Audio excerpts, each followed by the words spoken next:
Hello guys, welcome to my channel. Today we are going to see how to fix EMP.dll Not Found error. Let's fix it guys. You just need to go to search menu and type Windows Security. Click on open it.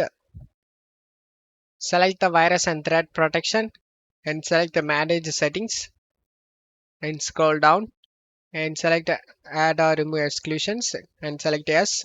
Select add an exclusion and select folder. And navigate to the game folder where you saved. I saved in C drive. Here is the game folder. Select it and select folder option. And the game has been added to this list. Go back and go back and select this protection history option. In here, you can able to see listed one by one. Just click on it and select yes option. And as you can see, the game related file is in here. As you can see, select the action option and select restore and select the yes option to restore the game file. The same thing for down here. You just need to click on one by one and restore the files. Make sure you restored all the files related to the game and then just close stuff here and right click on the game on the desktop and select open file location and scroll up and double click on the redist.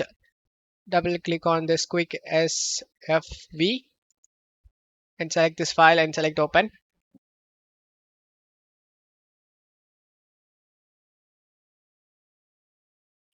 As you can see in my case, all files are okay. There is no missing or bad files found. If in your case the bad file or missing file is found, then you just need to check my video description for this video link.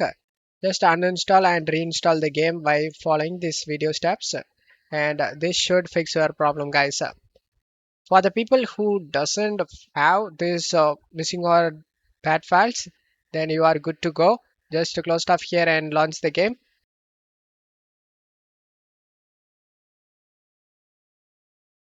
As you can see, the game opens up without having any problem, and you will never face any game related problem, guys. Don't forget to leave a like, guys. Thank you.